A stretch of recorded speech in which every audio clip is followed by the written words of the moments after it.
Crystal with Crystal Clear College Planning. Today I want to talk about 529 plans and what families should know, and often some of the confusion that happens around how I should save and how does all of that really work. So one of the things that's important to understand is the 529 plans for the student that is filling out financial aid forms. That is what has to be reported. 529s, by the nature of how the government created them, was actually a parent-owned asset with your student as the beneficiary. So what that means is when you're filing financial aid forms for the student who is the beneficiary, then that needs to be reported.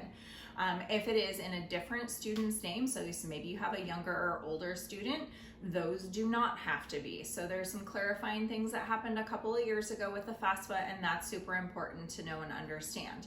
But oftentimes we are taught to save in 529 plans because that's what the government gave us. That is not always the best and smartest way for us to save. So I just want people to know that there are alternatives. So if your student decides that they don't want to go to college or that they don't use all of that money and then you have to take it out and pay taxes on it, that you can actually save in other ways and in different types of accounts that also do not have to be reported on financial aid forms. So to give you an idea of what some of those look like, depending on the age of your student, we have seen families save in retirement accounts. So think typical Roth IRAs are one of the ones that often families will use.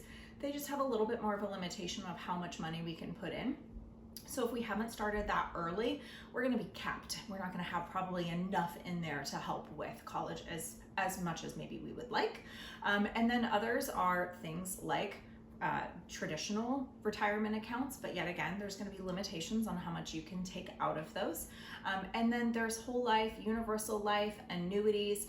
So you start to get a little bit more creative in those categories. And what people don't realize is that there are tax advantages for using those types of accounts, and that money is liquid and flexible. So you have the ability to use it how you wish. So if you decide that you want to go and buy a rental property because your kid didn't use all of it for college, right? You can do that and not have to pay those taxes.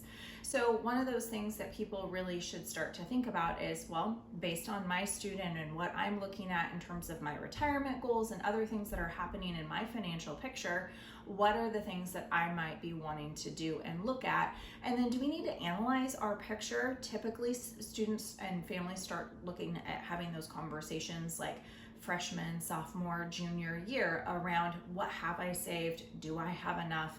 And now if it isn't a 529 plan, how is that going to be looked at when it comes to financial aid form time? Is that going to hurt me because now the government has had me save in this account that then means I have to report it, and now that increases my student aid index and I don't qualify for as much aid, right? So if that winds up being the case, we want to make sure that you understand, well, what are your options? And what kind of opportunities do you have in terms of looking at different schools that maybe you can maximize some other opportunities for scholarships and discounts, okay? So when it comes to 529 plans, if you saved in them, don't worry. At least you have saved and you've started to do something. But now what is time is to have conversation, right? So I would encourage you, find a time on my calendar. Let's chit chat about what your goals are, what you're trying to get to, and does everything that you've done achieve that? Or there are some other strategies based on all of the other stuff that you can do that should be considered as well. So for more tips and tricks, feel free to follow and like this video, and feel free to schedule a consultation, and I look forward to chit-chatting with you soon. So till next time, have fun.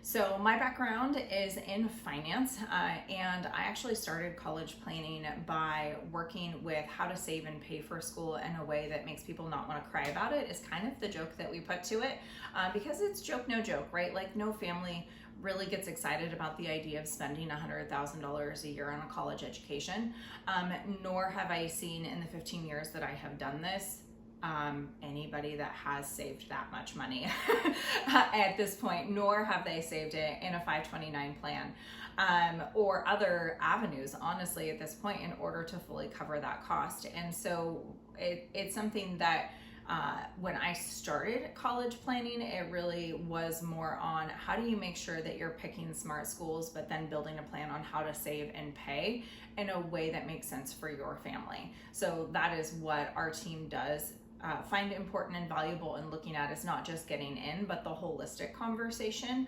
And that's why a lot of people will just be taught to use a 529 plan, and just because they don't know that there can be other choices that could actually benefit them more in the long term.